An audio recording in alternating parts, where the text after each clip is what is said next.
कुछ वीडियो कोई सेंस नहीं बनाती। in the ever-loving shit am I looking at right now? जैसे कि तुम ये इमेज देखो, ये दो इमेज एक ही बच्चे के, लेकिन इंटरनेट इस बात पर बिलीव नहीं करता। जो भी इस केस के बारे में सुनता है वो अपनी एक अलग थ्योरी के साथ बाहर आता है। इस बच्चे का नाम है राइकर, जो कि 2 दिनों से मिसिंग था।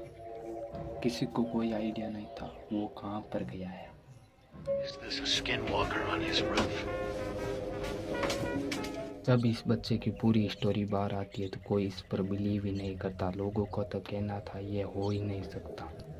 और टिकटॉक पर इस बच्चे के अलग अलग प्रकार के वीडियोस बनते हैं, और कुछ का तो मानना ये है कि इस बच्चे को दूसरे बच्चे से रिप्लेस कर दिया गया है, या ये भी हो सकता है कोई स्किन वॉकर इस बच्चे का रूप लेकर घूम little रहा है। boy that was found wasn't even Rika, but a skinwalker mimicking the boy's parents. कुछ लोगों का मानना यह है कि इसे एलियन आकर उठा के ले गए, और इस सिंपल से वीडियो ने पूरे टिकटॉक को हिला दिया था। लोगों के 15-15, 10-10 मिलियन व्यूज आ रहे थे, क्योंकि लोग जानना चाहते थे कि इस बच्चे के साथ क्या हुआ था। ये केस बहुत ही सिंपल है, लेकिन कुछ वजह से ये बहुत ही भयानक हो चुका है।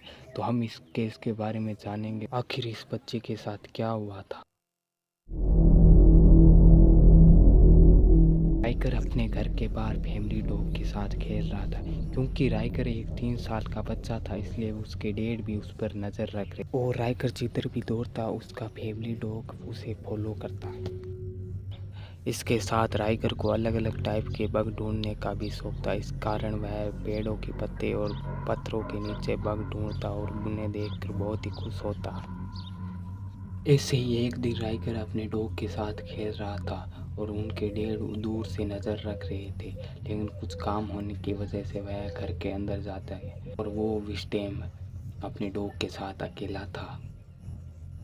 इसी टाइम राइकर गायब हो जाता है, और जो फैमिली डॉग उसका फॉलो करता था वो इस बार नहीं करता, और डॉग राइकर का पीछा नहीं करता। क्या डॉग ने कुछ डरावनी चीज़ देखी?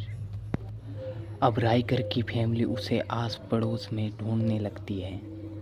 काफ़ी देर ढूंढने के बाद भी वो नहीं मिलता है, तो वह पुलिस को भी इन्फॉर्म कर देते हैं, और राइकर को इस सिटी के अंदर गायब नहीं हुआ था, वह बहुत ही सुनसान जंगल के अंदर गायब हुआ था। उसके बाद एक सर्च ऑपरेशन भी चालू होता है, जिसके अंदर 50 से ज़्यादा बंदे होते हैं। अब ये सर्च ऑपरेशन शुरू होता है।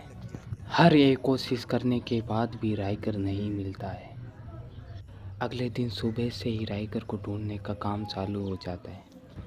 मौसम और आसपास के पहाड़ी एरिया की वजह से राइकर को ढूंढने में बहुत ज़्यादा मुश्किल आ रही थी, लेकिन जंगल में कुछ फ्लिप किए हुए पत्थर मिलते हैं, और इन पत्थरों को राइकर ने ही पलटाया है, क्योंकि राइकर को बग बहुत ही पसंद थे। इससे ये पता चलता है कि राइकर जंगल में ही गया है और उसे किसी ने उठा लिया। लेकिन तीसरे दिन कुछ ऐसा होता है जिसकी किसी को उम्मीद भी नहीं थी। एक कपल का इस जंगल के अंदर एक छोटा सा केबिन था, जिसके अंदर वह जनरेटर रखते थे। केबिन से कुछ आवाज़ें आती है, उसके वजह से वह कपल भी इस केबिन को खोलते, और उसके अंदर एक छोटा सा बच्चा था जो कि एक राइगर था। और फिर क्या, राइगर को अपनी फैमिली के पास वापस भेज दिया जाता है, और हमारी कहानी का हैप्पी एंड यहाँ पर हो जाता है।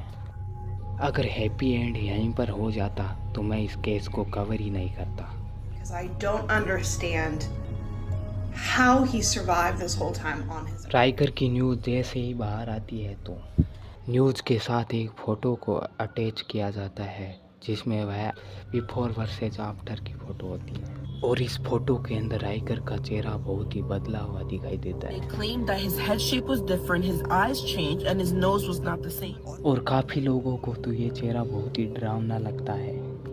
लेकिन कुछ लोगों का ये मानना था कि राइकर के अंदर कोई स्किन वॉकर घुस गया है और उससे कंट्रोल कर रहा है। आपका क्या मानना है?